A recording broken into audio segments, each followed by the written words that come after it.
Hola, ¿qué tal? Les habla su amiga María del blog danielymaríaonline.com y tenemos con nosotras a una invitada desde México, desde Jalisco, México, mi tierra, mi compatriota, Blanca Graciela Moreno Valdés, que nos va a acompañar el día de hoy para hablar de dos temas, bueno, muchos temas. Ahorita que empecemos a hablar sobre su libro se van a dar cuenta de todos los temas que maneja ella.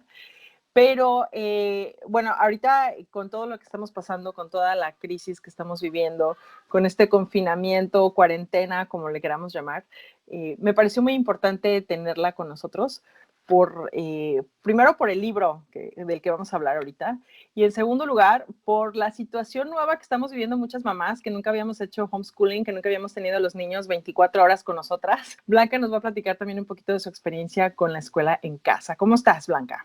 Muy contenta, Mari, de estar aquí contigo.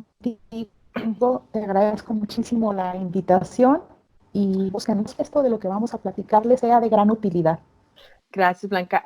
Les pido una disculpa de antemano. Estamos teniendo un poquito de dificultad con la conexión. De repente se congela un poquito la imagen o la voz se oye un poquito rara. La vez pasada que estábamos haciendo unas pruebas, decíamos que es porque toda la gente se empieza a levantar y como estamos todos en cuarentena, todos nos conectamos, entonces la velocidad del internet empieza a fallar. Pero si Dios nos permite, vamos a hablar un ratito. Blanca es conferencista, escritora, como les decía anteriormente, maneja muchos temas interesantes.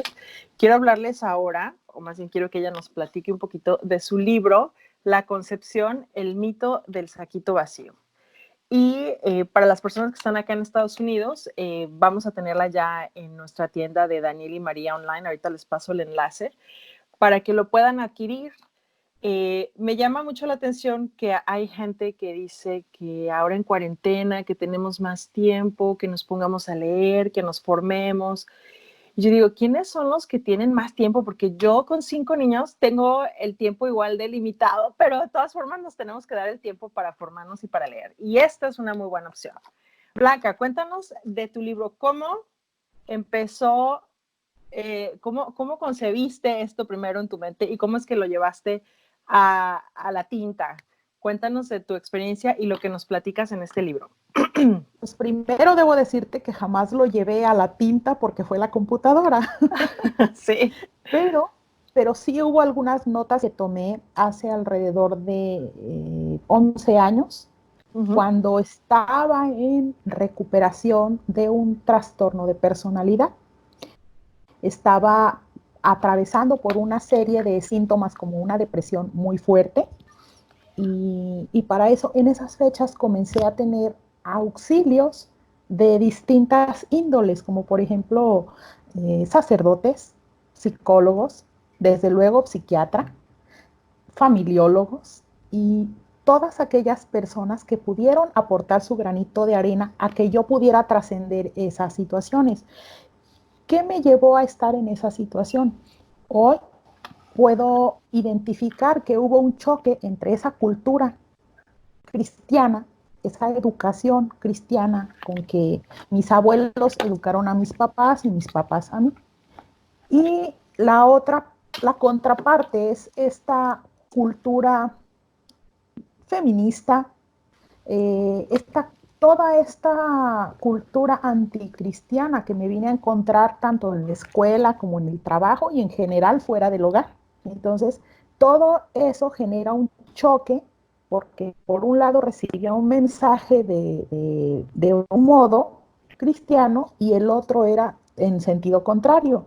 Entonces llega un momento en el que no sabes a quién darle gusto y luego en la adolescencia y en la adultez temprana pues queremos ser aceptados, queremos ser amados, queremos encajar, queremos ser felices y vivir, pero eso no estaba resultando. ¿Por qué? Algo estaba pasando y yo no sabía qué era. Entonces, cuando empiezo a trascender esa situación, le empecé a encontrar un sentido a todo aquello que era un sufrimiento que ya estaba siendo superado. Entonces, comencé a meditar en escribir, aparte de que toda mi vida fue un sueño, escribir un libro desde Uh-huh. niña. Entonces, este libro ha sido meditado por muchos años. Ya por ahí en el 2012 ya estaba escrito. pero olvidé la memoria en un cibercafé ahí pegado y lo perdí completamente. El libro completo, lo Sí, perdiste y no completo. tenías ningún backup o una guardado Nada nada. de respaldos, nada, y se perdió. Entonces dije, bueno, lo voy a tomar como un mensaje que quizás Dios no quiere ese libro así, y así quedó. Pero luego ocurrió todo este movimiento a favor del aborto en 2018 y pronto me encontré organizando un par de marchas en los que me vi muy de cerca viendo cómo pensaban las mujeres que estaban promoviendo esto. Y entonces pude hacer como un match. Ujú. Pensaba como yo pensaba en aquella juventud, o más bien yo pensaba como ellas, no sé, pero pude identificar los orígenes de esos pensamientos en las filosofías que hoy se distribuyen en todos lados, principalmente en la escuela. Y una de ellas es el objetivismo. Entonces, cuando me di cuenta de cómo promueven el pensamiento con las mujeres jóvenes a nivel universitario, yo empecé a sentir prisa porque más personas conocieran eso de lo que yo me di cuenta. Ujú. Entonces, el libro lo medité durante muchos años, pero lo escribí en 3 días. Así Wow. que muy probablemente te vas a encontrar con que es un libro que aborda muchos temas y que probablemente paso de un tema a otro. ¿Por qué? Ujú. Puede ser que hayan sido una lluvia de ideas tan veloz que, que puede tener esa apariencia, ¿no? Como de que no lo organicé muy bien o que tiene demasiados temas y que no es muy específico, sobre todo por el título que tiene. Pero cuando lo lees, creo que ya fue tu experiencia, te habrás podido dar cuenta de que todo está relacionado, de que Sí. no escribo una sola cosa que no tenga que ver con lo que el título te indica. Sí, de hecho Pero te va llevando muy bien a lo que es el tema, ¿no? Cuando por primera vez supe de Blanca y empecé a leer lo que ella publicaba en redes sociales, me parecía muy profundo, muy profundo. Y después vi una entrevista sobre el famoso mito del saquito vacío, sobre el famoso saquito vacío, perdón. Y eso fue lo que así me llevó a contactar a Blanca, ¿no?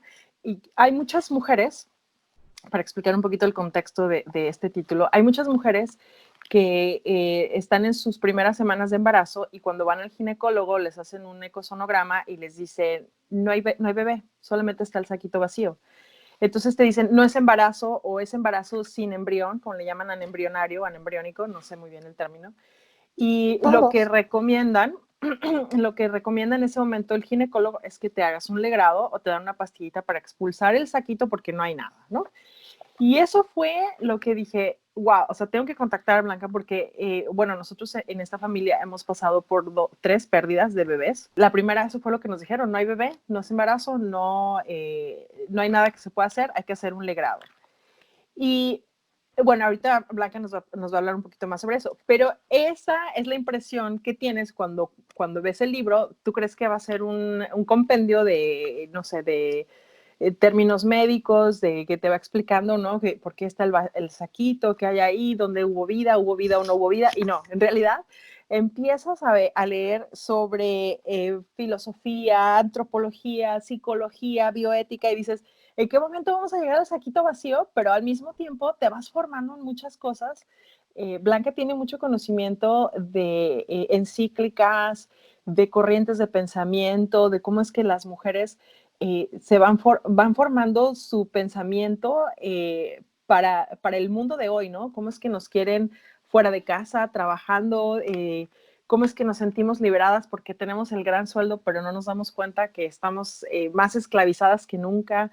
Está muy, muy interesante, como dice Blanca, son muchísimas ideas y muchísimos temas. Yo lo que le recomiendo a las personas que adquieran el libro es que vayan asimilando el tema que están leyendo en este momento. No, no importa que te tardes un poquito más en leerlo. Asimila ese tema, entiéndelo muy bien y luego pásate al siguiente capítulo y haz lo mismo, asimila ese tema, entiéndelo muy bien y vas a ver qué formación tan grande te vas a llevar después de leer este libro. Y luego los testimonios que vienen al final. Blanca habla hasta del síndrome postaborto en los hombres, que es algo que mucha gente no sabe ni siquiera que existe. Blanca, cuéntanos un poquito de tu formación. ¿Cómo es que sabes tanto? ¿Cómo conoces tantos temas? ¿Cómo es que sabes tanto del magisterio de la iglesia?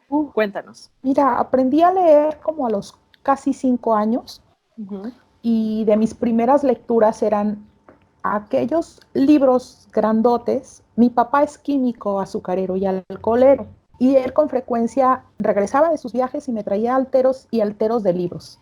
Algunos de esos libros eran de química. Recuerdo muy bien unos libros de biología molecular, otros de química orgánica y desde luego había libros de biología. Entonces, desde muy chiquita yo podía entender temas de anatomía, temas de cuando se presentaron estos de anticoncepción. Así que para los 13 yo ya sabía mucho de ese tema. Entonces, en el momento en que en la secundaria llega ese bombardeo de que la anticoncepción es tu derecho, todavía no estaba tan fuerte como ahorita, pero ya venía incluido en los libros desde sexto de primaria o quinto. Luego vienen temas de, sobre todo, de tenerle miedo al embarazo. Luego empezaba a escuchar alternativas como para acabar con el problema si tenías un embarazo no deseado. Entonces era algo muy común escuchar que las jovencitas decían, me van a matar, me van a correr si salgo embarazada.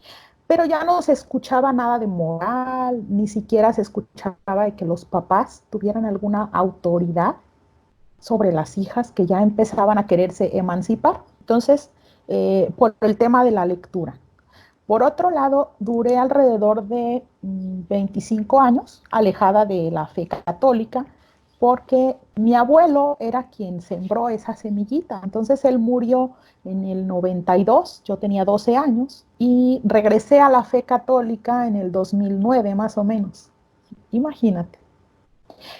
¿Por qué es que me interesé por temas del magisterio?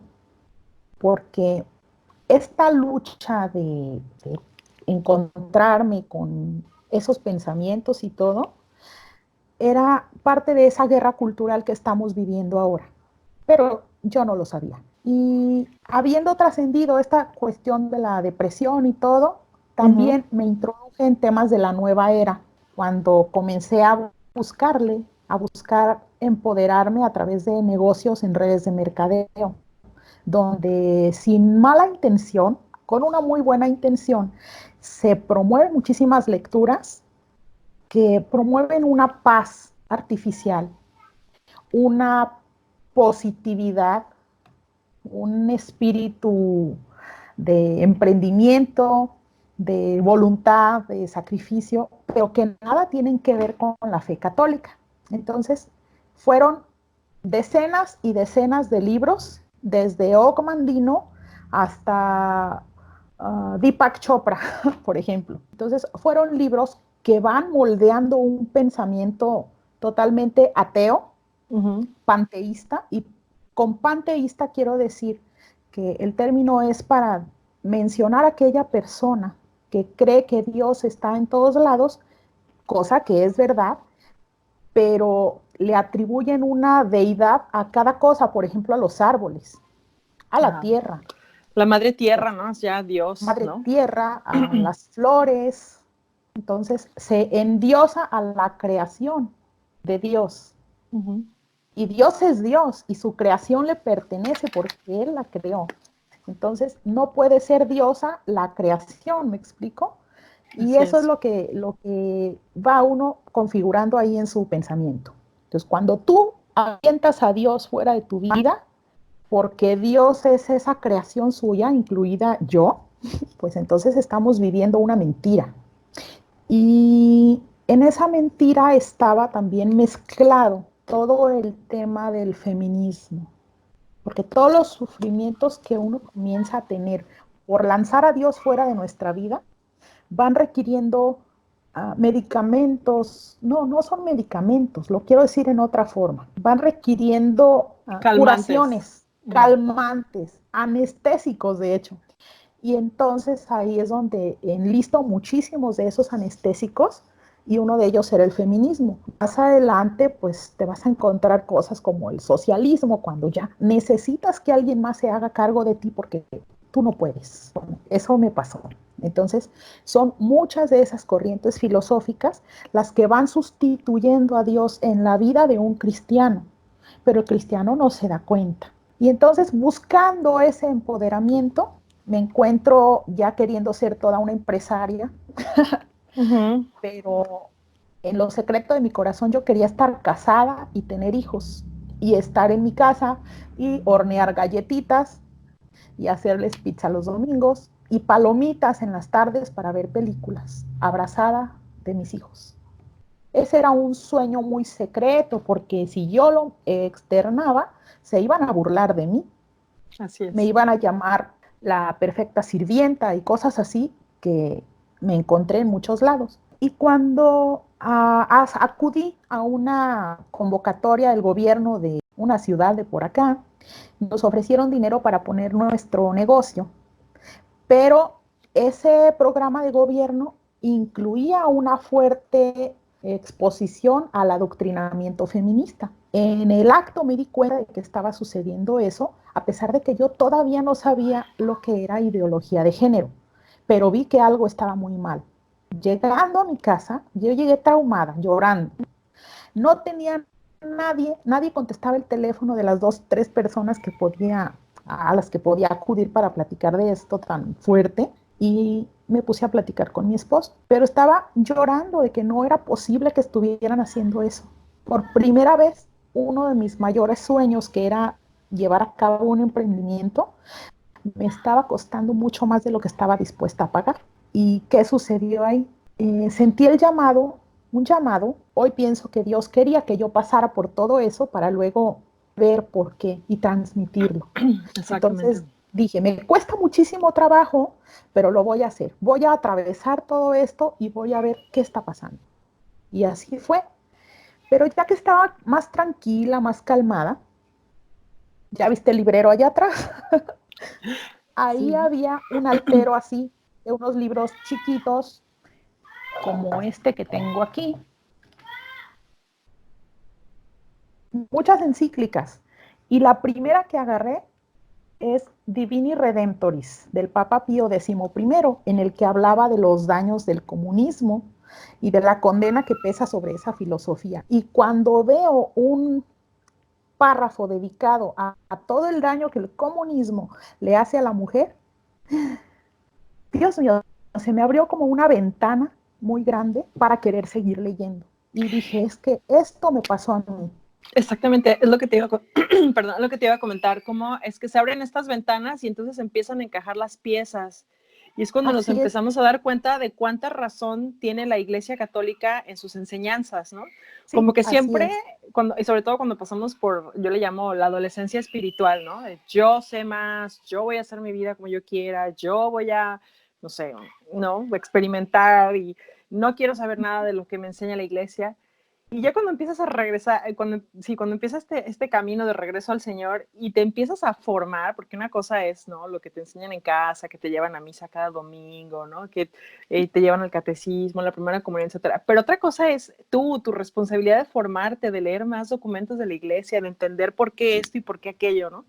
Y así también me pasó con la encíclica. Dije, wow, es que esto va perfectamente con esto y por eso pasa esto y ahora tiene todo lógica, ¿no? Lo que está pasando en Sí, el mundo, el adoctrinamiento que está viendo ahorita, tienes mucha razón en lo que comentas sobre el adoctrinamiento de las escuelas. Y en nuestra época, apenas, me atrevo a decir que apenas comenzaba eso, ¿no? Ahorita ya es una cosa, pero espeluznante, descarada, descarada. descarada. Ujú. Hace poco estaba escuchando a una, no sé qué puesto tiene en la política esta chica, pero es muy joven, muy inteligente, afroamericana, aquí en Estados Unidos la estaban entrevistando y ella decía, si tu hijo está en la escuela pública, va a salir pro aborto, no importa la formación que le des en casa. Si tu hijo está en la escuela pública, va a salir hecho un defensor del aborto. Sí. Y yo te comentaba mi experiencia con estas jovencitas a las que fui a darles una plática en un retiro católico y todas Ah, ellas sí, absolutamente convencidas de la de edad que de el tu hija. aborto, de la edad de mi hija, sí, que el aborto era elección de ella. Entonces, ojo, ojo, todos los que tengan la posibilidad de adquirir este libro, es una síntesis muy interesante de todo esto que comenta Blanca, de la encíclica y de cómo han ido formando la mente de nosotras las mujeres. Porque cuando sacan a la mujer del hogar, entonces ya es bien fácil desbaratar la familia, adoctrinar a los niños. Te dejo seguir contándonos, Blanca, de tu experiencia hasta que llegaste a hacer todo este compendio de información y de formación. Adelante, Blanca. Gracias, Mari. Aprovecho para hacer un pequeño paréntesis con relación a todo lo que está aconteciendo ahora. ¿Cómo es que apenas no hace ni un mes, que estaban todas las mujeres afuera en las calles exigiendo el aborto legal y hoy están todas en su casa con sus hijos haciendo lo que les corresponde? O quizá luchando contra esa realidad, ¿no? Entonces, ¿cómo es que pasó eso? Nadie sabe cómo es que sucedió esta situación, pero la están enfrentando y vemos en redes sociales cómo hay algunas mujeres que piden ayuda porque ya no saben qué hacer con sus propios hijos. Así es, así Entonces, es. una de las cosas que pude realizar o que pude emprender en esa fecha en que me di cuenta de que nos estaban exigiendo que dejáramos a nuestros hijos elegir qué ser. Si tengo niños y ellos deben elegir, porque así lo pusieron, una foto de un niño con un fondo rosa y la foto de una niña con un fondo azul, que ellos debían elegir qué ser, si hombres femeninos o niñas masculinas, lo que quisieran. Y además era nuestra obligación facilitárselos, porque para esto hubo una terrible manipulación de señoras de 60 a 65 años, les dijeron que todo aquello que ellas hicieron para criar a sus hijos, lo mal, porque lo que hicieron fue criar machos misóginos. Eso les dijeron. Y yo no pude decir nada en defensa de ellas, pero pude identificar que justamente eso que ellas habían hecho era lo que yo soñaba hacer, a lo que yo quería dirigirme. Entonces ahí se gestó un coraje de que yo no pude defenderlas, no pude defender mi sueño. Y al mismo tiempo esas mujeres que estaban dando las pláticas para empoderarnos, lo que hicieron fue hacer esto con mi sueño, mira, lo rompieron en mil cachitos frente a mí y me dijeron que toda aquella basura de la que yo venía queriendo cambiar hacía años era lo correcto. Yo ya venía de allá, entonces yo no iba a volver a eso por más que me lo promovieran como si fuera el paraíso. Entonces les pude ver ahí la cara de lobos disfrazados de oveja. Entonces el libro tenía que escribirse, pero no encontraba un marco, no encontraba un propósito que no fuera el de un simple desahogo, ¿sabes? Pasé por todo esto, pero en medio de todo el tema del aborto, me acordé que me dijeron cuando estaba ya por nacer Matías, mi hijo, que hoy tiene 7 años, en pleno ultrasonido, faltaban un par de días para la semana 7, y me enseña el doctor el ultrasonido y me dice, mira, el saquito está vacío, no hay nada, te tengo que hacer un legrado. ¿Vienes acompañada? Y yo le dije que no. Y me dijo, tienes que ir por un familiar porque te tengo que hacer un legrado. Y yo solo traía un ligero sangradito y la verdad es que no me estaba muriendo ni me sentía mal. Así que todo lo que me dijo es que el saquito estaba vacío, que no había embarazo, que no había bebé. Entonces me quedé pensando, ahorita regreso, me fui, pero mientras iba en el camino, simplemente pensé, entonces, ¿qué ha sido de todas estas semanas? Si eso no es embarazo, ¿por qué han estado ocurriendo todos los cambios como los de un embarazo? Algo no checaba. Simplemente decidí esperar y a las 2 semanas, en el mismo equipo, no recuerdo si fue el mismo doctor, ni siquiera estoy segura de que haya sido doctor, para acabar pronto, ahí estaban los latidos de mi hijo. O sea que si hubieras hecho caso en ese momento de ir por un acompañante y hacerte un legrado, esa vida se hubiera perdido. Así es, ¿te das cuenta? Entonces, cuando hice memoria de todo aquello, lo platiqué en un grupo de Facebook, lo mencioné con alguna referencia, no me acuerdo cómo, porque una de las integrantes del grupo mencionó que le habían dicho eso. Y ella tiene ya muchos hijos, bueno, muchos, porque tiene más de 3. Sí, ya son muchos. Cuando ya llegas al cuarto, ya No, ya perdiste la son razón aquí. muchos. Entonces, En este mundo antivida ya más de 3 es una locura, ¿no? sí, entonces mi querida amiga Valeria me dijo, me platicó que tenía ese detalle ahí, que le dijeron que estaba solito el saquito. Y le dije, oye, espérate, a mí me dijeron lo mismo. Y a los 15 días ahí estaba mi niño. Y ella estaba muy desanimada, muy triste, pero se esperó y ¿qué crees? Pasó lo mismo. Ahí estaba su hijo, ya ahorita Memo ya tiene 2 años, los cumple el mismo día que mi hijo el mayor. Oh, qué Entonces hermoso. fue una motivación muy grande porque de ella fue la idea de hacer como una difusión mayor de esta problemática. Claro. Pero luego se sumaron otros casos semejantes y entonces yo ya tenía 3 o 4 testimonios. Luego hice una publicación, una convocatoria para captar más testimonios y entonces dije, este es el momento. Este libro también debe ser una retórica distinta a todo lo que están diciendo de por qué el aborto está mal.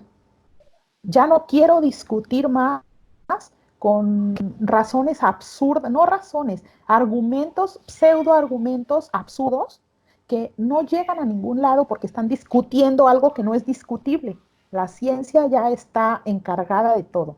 Entonces dije, ahora quiero mostrarles una cosa diferente y el libro intenta llevar a un razonamiento personal sin que sea algo que te quieren hacer pensar por la fuerza, ¿me explico?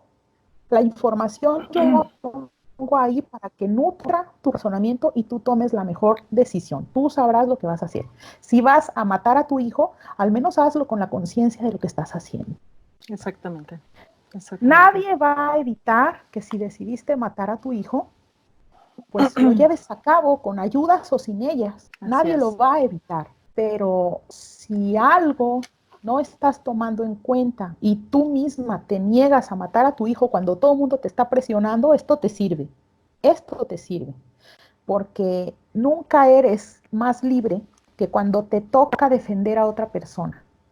Y qué mejor que si esa persona es la que está dentro de ti con tu propia sangre. Entonces, al final, por eso el libro resulta como una escalera en la que el primer tema es el primer escalón y te va llevando hasta subir a ese momento en el que te des cuenta de que, aunque no veas en el ultrasonido un bebé cachetón y regordete en miniatura, ahí ya hay una persona. Así se vea solo ese pequeño puntito que es el embrión. Así no comprendas todas esas palabras tan difíciles de memorizar de este libro de embriología, en el que cada etapa del desarrollo del bebé tiene un nombre distinto, difícil de pronunciar a veces, difícil de memorizar. Entonces, ¿por qué las mamás le decimos simplemente bebé? Porque es un bebé. Entonces, en el libro hablamos de algunos términos con los que los médicos le llaman producto de la concepción, producto de la gestación, masa de células, que es un Sí. término médicamente correcto en la masa celular interna, pero que cuando se llama en esa forma es porque es ese cúmulo de células totipotenciales que se pueden transformar en cualquier órgano. Entonces, ellas son las que han de formar ese cuerpecito, brazos y piernas. Pero luego dicen, es que no tiene ni forma humana, claro, porque desde el momento en que es un espermatozoide, el espermatozoide se puede distinguir de los espermatozoides de otras especies. Así que sabes que ese es humano. No lo vas a confundir con el del gallo, por ejemplo. Y el óvulo, ya unido con el espermatozoide, cuando forman ese embrión, ¿Cómo le vas a llamar embarazo anembriónico a un saquito vacío si ese embrión que fue desde las primeras horas de la concepción formó ese saco, formó también ese saquito vitelino que es el que va a alimentar a eso a lo que ahora le van a llamar embrión por cuestiones prácticas o por lo que sea, que es esa masa de células. Por ahí tengo en nuestras redes sociales una imagen donde pongo de manera gráfica todo eso, porque sé que es un poquito difícil hablar el tema técnico sin imágenes. A mí me encanta tener imágenes. Sí. No sé a ti, ¿tú qué opinas? Sí, mi mamá también es química, como tu papá, y también ella nos ha enseñado siempre con imágenes. Y ella es apasionada de la química y la genética Sí. y esto y aquello y la célula, y todo con imágenes, y te va explicando con imágenes. Entonces yo también, pues yo soy comunicadora, así que también soy súper visual, también necesito ese apoyo para entender. Pero te quería decir, Blanca, el saquito vacío. Ajá. Ojalá todas las mamás vieran o leyeran tu libro o vieran tus entrevistas o tus participaciones en radio y dijeran, cuando alguien me diga no hay bebé ahí, me voy a esperar siempre, ¿no? Sí. Y aun cuando ya efectivamente no hay un bebé porque dejó de crecer muy pequeñito, porque se absorbió por el cuerpo, no sé qué pasa. A veces Puede suceder, efectivamente ya no hay un bebé, pero que te digan que nunca lo hubo, eso sí es una falacia total. Que te digan que no hubo embarazo, que no hubo bebé, que no deberías estar triste porque no hay nada o no hubo nunca nada, eso sí es una falacia, pero absoluta, ¿no? A veces, como comentábamos hace un segundo, ya el bebito deja de crecer, ya murió tu bebé, y el cuerpo solito va a hacer el trabajo, ¿no? El cuerpo solito te va a dar señales de que ya va a salir ese chiquito. Entonces, quiero que quede muy claro para todas las mamás que nos están viendo, que su pérdida y su dolor y su duelo son válidos cuando han pasado por esto y efectivamente ya no hubo un bebé. Que no permitan jamás que nadie les diga que no hubo un bebé o que no fue embarazo. Porque como dices tú, Blanca, ese saquito lo formó el bebé. Cuando se unió el óvulo con el espermatozoide, independientemente de lo que haya pasado después biológicamente, porque a lo mejor por X o por Y este chiquito ya no se pudo desarrollar, ese bebito existió y ese bebito fue la causa de ese saquito. Así es. Y además deja una huella imborrable en el cuerpo de la madre. De las personas que me han platicado que les han dicho que han tenido un saquito vacío y que no han esperado y que han consentido el legrado, ninguna de ellas se ha salvado de padecer depresión. Sí. No tuvo un parto, tuvo una pérdida, pero a pesar de haber ido algunas de ellas a terapia, porque no van todas, las que fueron me platicaron que les dijo el terapeuta, ¿por qué te sientes mal si no hay motivo para sentirte mal? ¿A quién le lloras si no hubo nada? Si no existió. No existió nadie ahí. ¿Por qué lloras? ¿Qué perdiste? Perdiste una estructura biológica que se llama saco gestacional, que estuvo siempre vacío. ¿Por qué lloras? O te dicen, entonces, es que tus emociones, ¿no? Tú te habías hecho ilusiones de que era un embarazo, pero en realidad no era un embarazo. Entonces es una pérdida como emocional, ¿no? Como ilusoria, así cosas así. Sí, te lo estás imaginando, te lo estás imaginando, te estás atormentando por algo que no vale la pena. Ya ve y distráete, es más, ten otro bebé, es más, ten un perro. Sí, algunas personas les han dicho, cómprate una muñeca. Imagínate, qué impresión. Sí. Macabro que les digan así que te compres una muñeca o un muñeco para sustituir esta pérdida. ¿Qué les quiero decir a las mamás que han pasado por esta situación? En el momento mismo de que concibes un hijo, tú ya sabes cómo se concibe un hijo, se une el espermatozoide y el óvulo y en ese mismo instante cada uno deja de ser lo que era para convertirse en una persona. La ciencia le va a llamar embrión o le va a llamar una célula diploide, o bueno, el caso es que esa es una persona, es tu hijo. Ese ADN nuevo, único e irrepetible es un nuevo ADN diferente al tuyo y al de tu compañero. Y a mí me gusta decirlo claro, Mari, diferente a tu ADN y al de tu esposo. Y entonces ese nuevo ADN es tu hijo. Pero luego es que te dicen que no tiene forma humana. Claro que tiene forma humana. Los científicos ya saben cómo identificar perfectamente un embrión humano si tuvieran que clasificar. No todos saben cómo, eso es una realidad. Entonces, en el momento en que una mamá consintió un legrado y tuvo su pérdida, y ya le está diciendo el terapeuta y el médico, le dicen, no llores, no tienes por qué llorar si no perdiste nada. Te tengo que decir que sí, probablemente sí perdiste, no probablemente, perdiste un hijo porque el saquito lo tuvo que haber creado tu hijo en su desarrollo. Entonces, el saquito, aunque esté aparentemente vacío, es la huella de que ahí hubo alguien. Así que si tienes ganas de llorar y te sientes mal por la pérdida, estás en todo tu derecho porque tú concebiste, porque ahí estuvo alguien. Sí te quiero decir que si tu voluntad no fue en contra de esa vida, si tú no querías detener ese proceso, pero aún así se detuvo, tu voluntad no había manera de que lo lograra detener una vida que por sí sola es autónoma y está dando pasos, trabajando las 24 horas para crecer y llegar a formar ese saco gestacional, que en la 8ª semana ya se tiene que ver. A veces el ultrasonido falla o lo que sea, pero lo único que tienes que hacer es esperar. Si ya en la semana 8 tú no ves nada ahí, yo esperaría que alguien hiciera, los doctores hicieran una prueba de hormonas para saber si está sosteniendo ese embarazo o si ya hay una caída de hormonas, lo que indicaría que se detuvo la vida de tu bebé. Pero no, pareciera que el protocolo es inmediatamente dirigir al legrado. Desde la ¿Qué habría semana pasado? 5 o la semana 6, que es tan temprano como a veces para encontrar al bebé y ya te recomiendan el legrado.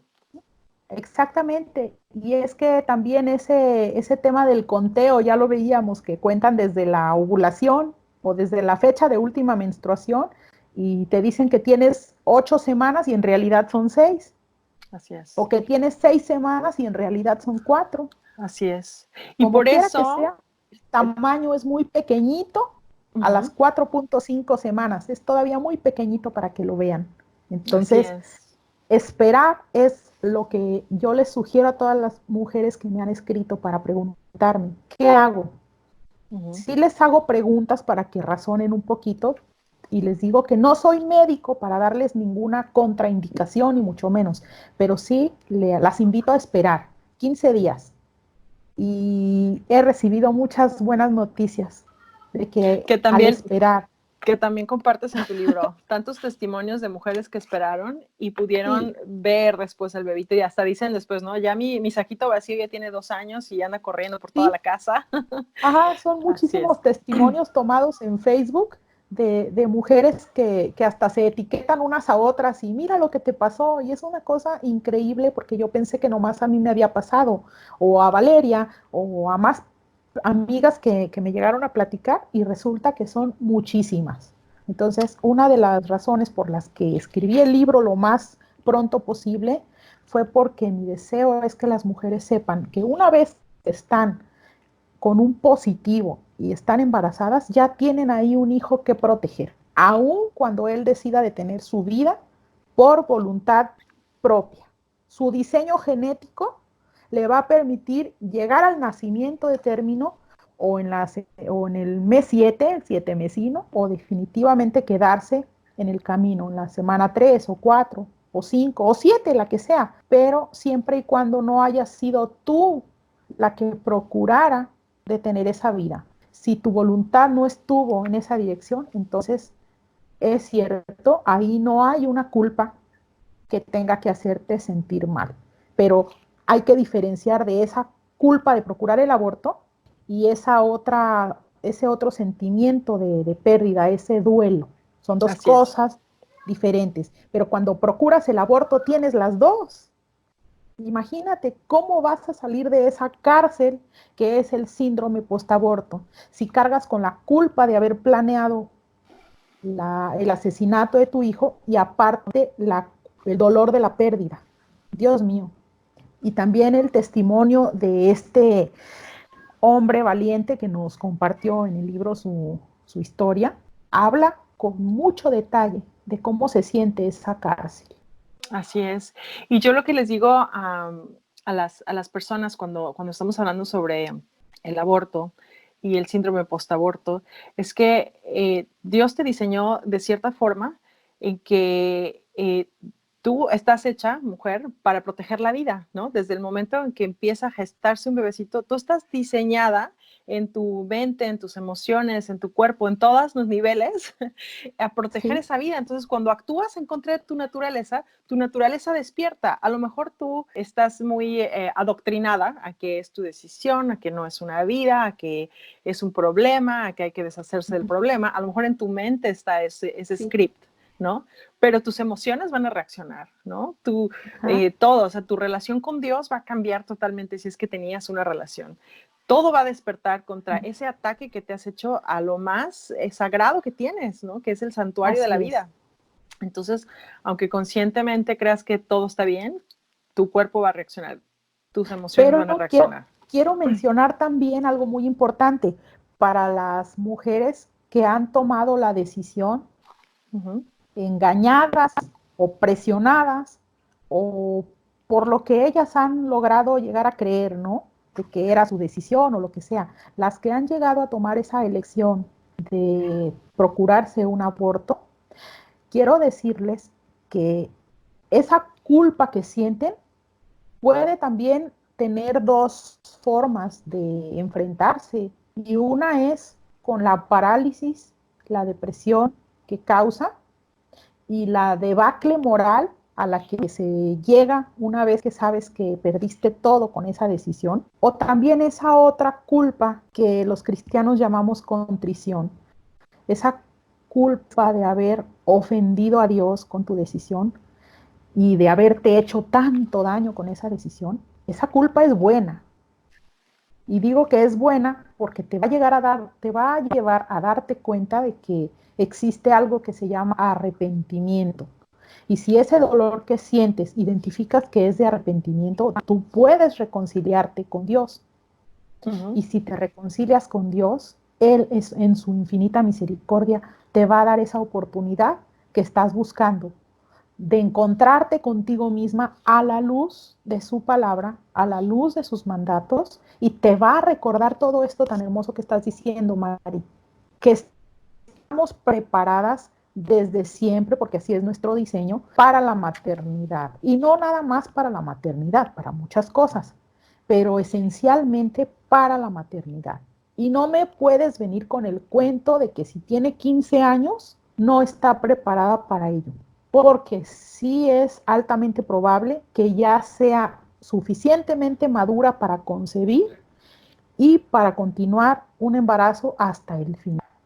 Deja tú de todo lo ideológico de que para efectos de continuar un embarazo a los 15 años es una niña, pero hoy, por ejemplo, hay muchas jovencitas de 16 años que están teniendo trabajos de muchas responsabilidades y prácticamente un embarazo no lo pueden sostener, no lo pueden concebir dentro de sus vidas. ¿Por qué?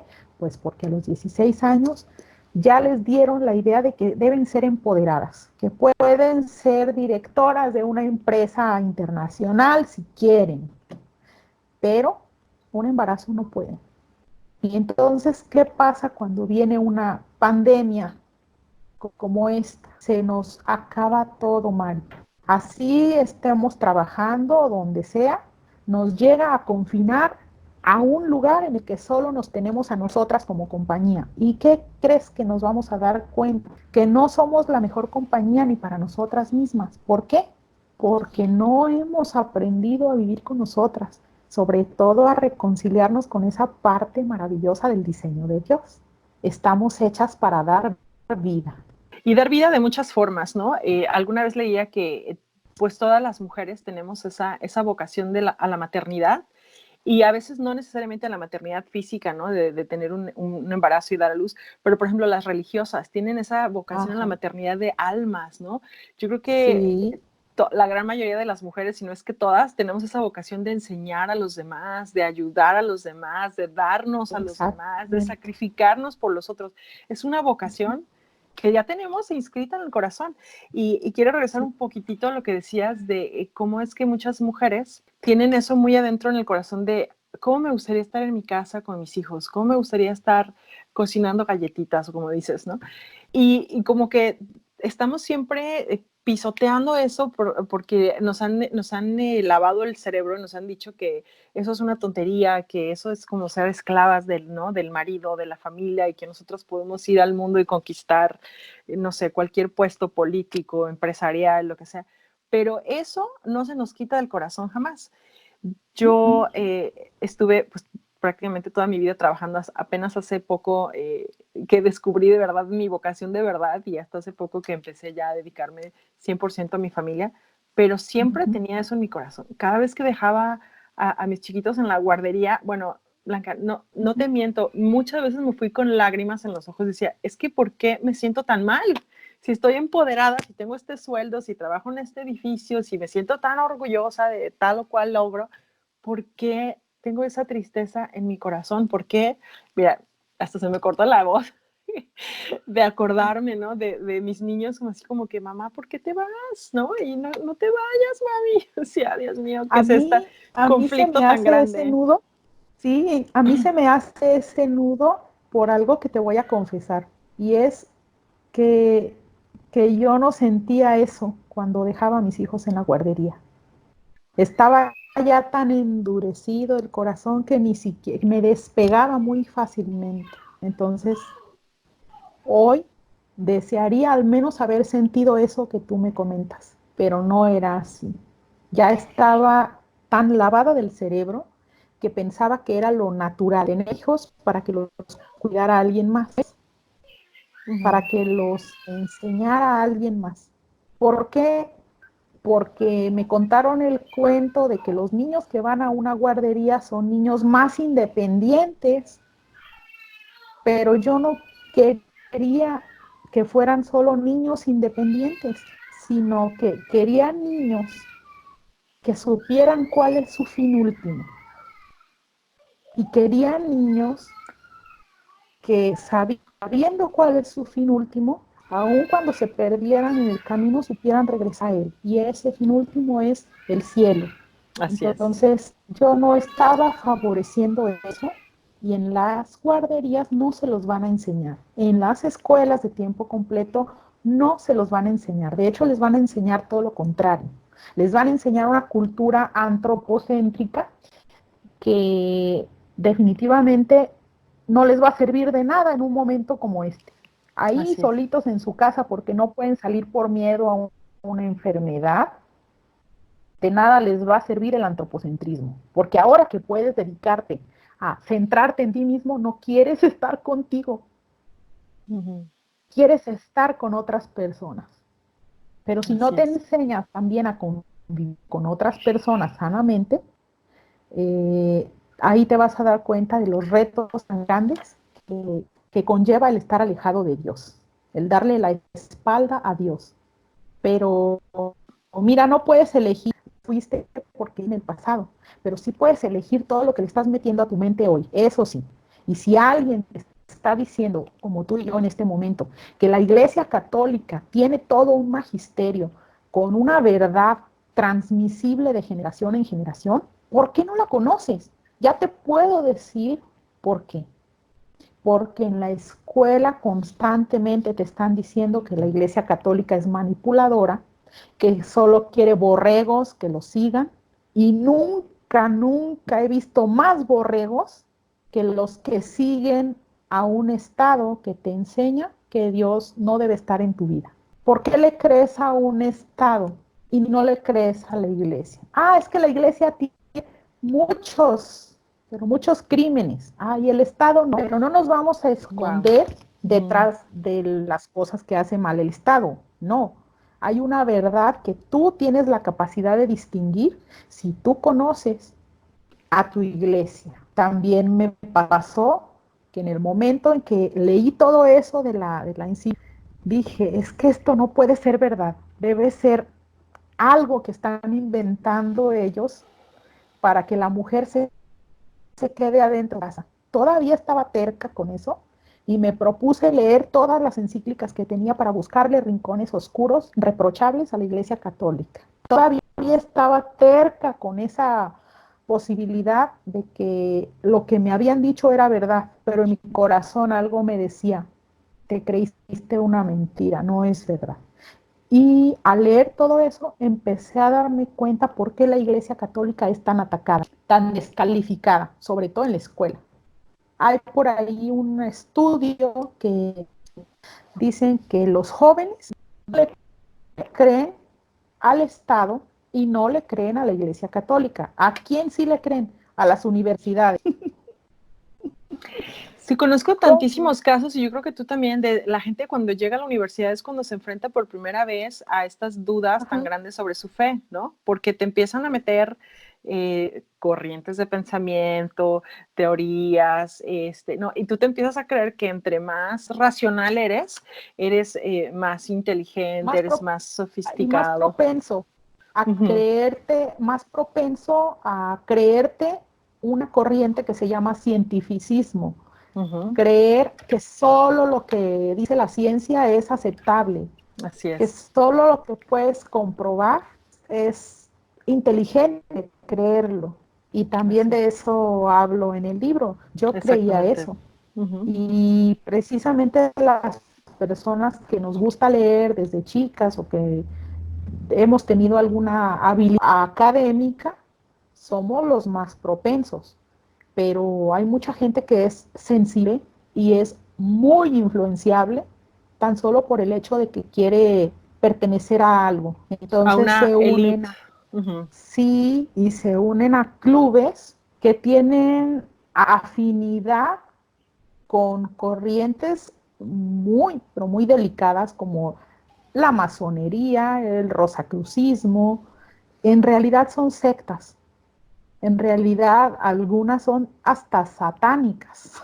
Entonces, en así es, todo eso anda la gente muy inteligente, Mari, así porque es, les da vergüenza que les asocian a lo religioso.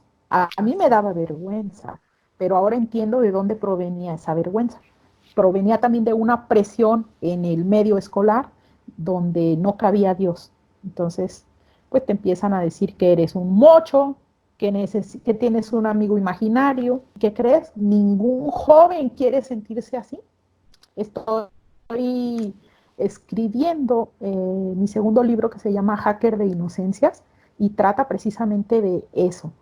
Los jóvenes de hoy necesitan entender el significado de las palabras para protegerse de ellas. En esta guerra cultural te dicen estúpido y no sabes lo que significa estúpido, pero conoces el contexto en el que te lo están diciendo y sabes que es un insulto. ¿Y qué crees? Si lo aceptas, ya te amolaste, pero hay que cuestionar qué significa cada palabra para podernos defender de esta batalla cultural. Y un poco Nadie, hablas de eso ningún en este joven libro quiere también, sentir ¿no? rechazado. De Uh-huh. cómo es que las palabras nos Así, afectan tanto, cómo es que debemos de saber un poco más antes de, ¿no? de sentir ese ataque, de no saber reaccionar ante algo que te dicen, ¿no? sí, Vamos a poner ahorita tu información de contacto, Blanca, para que la gente se pueda comunicar contigo con dudas sobre todo lo que hemos hablado, el saquito vacío, esto de las encíclicas que nos mencionas que es tan interesante, cómo adquirir tu libro. Nosotros también vamos a poner aquí nuestra página web porque aquí en Estados Unidos ya tenemos el libro, gracias a Dios, qué para que no alegría, se quede Mari. ninguna mujer sin leer este libro tan importante. Te quería decir también, ya no nos va a dar mucho tiempo de hablar sobre el homeschooling, pero algo que mencionabas tú que es muy importante, que en la meta de nosotras como madres para nuestros hijos debe ser el cielo, no meterlos a Harvard ni a la universidad más prestigiosa, ni que estudien la carrera que más dinero les va a dar. Eso es lo último en la lista. Lo que tú quieres como madre es la salvación de tus hijos, es proteger la pureza de tus hijos, es que no les vayan a lavar el cerebro en las escuelas. Entonces, existe esta maravillosa alternativa que cada vez más familias están aprovechando, que es la educación en casa, la escuela en casa. Y a mí me encantó hablar con Blanca porque he preguntado a muchas mamás de muchos estilos diferentes y hay desde la mamá que te dice, tienes que tener un horario bien estricto, levantarlos bien temprano en la mañana, tienes que tener un programa, pero de seguirlo al pie de la letra. Y Blanca es, no, Mari, los niños tienen que tener, ¿no? Libertad, tienen que pensar que aprender es divertido, tienes que ir a su ritmo. Cuéntanos súper brevemente, Blanca, ¿cómo ha sido tu experiencia desde que decidiste educar a tus niños en casa? Mira, fue un año en el que no me tomé la menor molestia en buscar a lo mejor un currículum o sí me informé, sí platiqué con otras mamás y todo, pero era ir conociendo los testimonios. Pero en todo ese año no me senté una sola vez con mis hijos a que escribieran, hicieran bolitas y palitos, intentaran leer. No. Todo era a través de pláticas, sobre todo con mi hijo más grande, que es con quien tenemos unas pláticas a veces muy intensas en las que ni yo comprendo lo que me está diciendo porque me está hablando, no sé si ya te pasé ese video, me está hablando de agujeros negros y de basura cosmoespacial y de cosas así. Dios mío, y tiene 14 años y desde los 10 me habla de estos temas.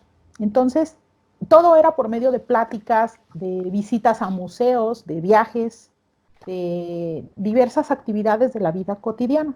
Pero en todo ese año hubo un sentimiento que era permanente. Me sentía una mamá desobligada, me sentía, me sentía hasta culpable, pero también me decía, Blanca, esto va a pasar porque te estás desintoxicando de todo ese chip mental con que nos han educado, porque también enfrentamos, mi esposo y yo, también mis hijos, las preguntas de que, y hoy no fuiste a la escuela, ¿y en qué grado estás? ¿Y cómo le hacen para socializar? Típica. Típico, sí. ¿Y de qué van a vivir sus hijos en el futuro? Porque dan por hecho que si no los llevas a la escuela se van a quedar así sin saber nada y que no van a poder acceder a un trabajo o a ser productivos. Bueno, todos esos son miedos que vienen todos a golparse en el corazón y los pasé todos con mucha paciencia. Me pongo una palomita porque tuve mucha paciencia para pasar por ese proceso. Entonces, el siguiente año, mi intención era completamente estar en mi casa y cumplir ese sueño de hacer galletitas y de sentarme con ellos a enseñarles y de llevarlos a un río, a que juntaran piedritas y vieran pajaritos y tener recuerdos, empezar a darles recuerdos de ellos conmigo, porque había estado ausente mucho tiempo. Esa ausencia es probable que todavía persista porque yo no estoy del todo desintoxicada de todas esas ideas feministas. A pesar de que estoy en mi casa, a veces tengo ganas de hacer algo fuera de encerrada. Puedo hacer lo que quiera, pero debo pensar también en mi esposo y en mis hijos. Y en muchos casos ellos me acompañan. Por ejemplo, cuando he ido a los programas de radio en María Visión, ellos me acompañan, se quedan en la salita, salgo del programa y nos vamos a pasear o nos vamos a comer o a veces ya regresamos a casa. Pero ellos son parte de esas actividades y les estoy enseñando algo en cada una de esas salidas. Entonces, también otra parte muy importante es que ahorita son casi 4 años de desescolarización y hace 4 meses que los dos más chiquitos ya aprendieron a leer solos, ya se dan a entender por escrito, claro, con detalles, la letra y todo, pero es increíble cómo una vez que ellos ya desarrollaron solitos el interés por aprender a comunicarse por escrito y a través de la lectura, es más fácil que entiendan de gramática, de la forma de escribir, y es más fácil que entiendan muchas cosas, pero tienen un lenguaje más amplio del que yo tenía a sus edades. Entonces, siento muy contenta de ver eso y no, ¿cómo te puedo decir? No se han desesperado, están muy tranquilos en esa parte y no parece que extrañen la escuela porque para la pregunta de cómo le hacen para socializar, ellos socializan con todos, de distintas edades, hasta personas adultas. Pues los niños, son unas esponjitas de aprendizaje y están hechos precisamente para socializar. Nadie se los puede impedir aunque estén dentro de casa, ni su mamá. Pero sí le dije a mi esposo ayer, la madre es capaz de construir todo un hogar o de destruirlo. Y yo quiero ser constructora. Amén. Así que mamás ya saben, sin miedo, esta prueba que nos está dando Dios, esta probadita que nos está dando Dios de estar con ellos en casa en esta situación que es muy crítica afuera, ¿no? Pero puede ser de grandes bendiciones adentro de la casa, ¿no? La mamá con sus hijos, como debería de ser, enseñándoles, hablándoles, enseñándoles a su ritmo sobre todo, sin tener que como cumplir ciertas exigencias o tiempos o prisas o todo eso que nos impide disfrutar a nuestros hijos, porque eso también está en nuestro corazón, eso también es natural en nosotras, querer estar con ellos y disfrutarlos. Si estamos teniendo problemas para querer estar con ellos y disfrutarlos, quiere decir que ya el mundo hizo de las suyas en nuestra cabeza y en nuestro corazón. Así que necesitamos una buena desintoxicación, como dice Blanca. Blanca, te agradezco muchísimo este tiempo que nos has dedicado desde aquel día que hicimos aquella prueba y que pasamos platicando horas y horas, hasta ahora que finalmente Que pudimos se grabar esta repita. entrevista. Sí, sí, sí. Muchísimas gracias. Vamos a poner, como te digo, ya el libro en nuestra página para que ya lo puedan adquirir acá en Estados Unidos. Y platícanos o dinos más bien cómo te puede contactar la gente, cuál es tu página, cómo se llaman tus grupos en Facebook, cómo se pueden contactar contigo. Me pueden encontrar en la página que tiene el nombre del libro, La Concepción, el mito del saquito. A través de esa página está ahí configurado para que te pueda enlazar a WhatsApp. Entonces, por ahí me pueden. No contesto muy rápido, a veces sí, muy rápido, pero contesto a todos.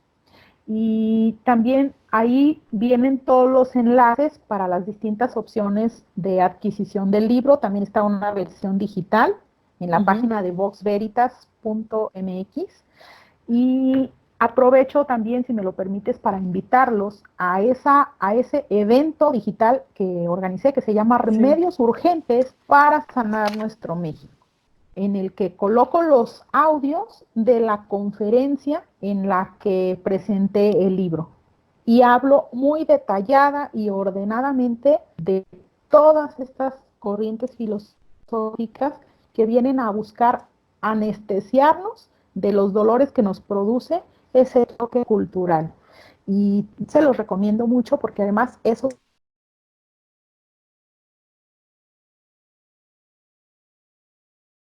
Ya nos está fallando acá la tecnología, como nos pasó aquel día que se nos congelaba la imagen y ya no nos escuchábamos. Ya está pasando esto otra vez, pero vamos a poner toda esta información, Blanca, si me permite, todo en escrito para que todos los detalles que no se pudieron escuchar bien estén ahí, de tu información de contacto, sobre esta conferencia, sobre el libro y alguna otra cosa que tú me quieras pasar por texto, porque a lo mejor se nos vuelve a congelar la imagen. Sí, pero está perfecto. Nuevamente te agradezco que hayas estado con nosotros. Muchas gracias. Dios te bendiga. Ahorita te voy a llamar para que me digas todo lo que no escuchamos y vamos a publicar este video lo más pronto posible para que toda esta información y todos estos recursos estén disponibles para las mamás que están ahorita en casa con sus niños en este momento de cuarentena. Gracias, Blanca. Que Dios te bendiga. Hasta luego. Muchas gracias.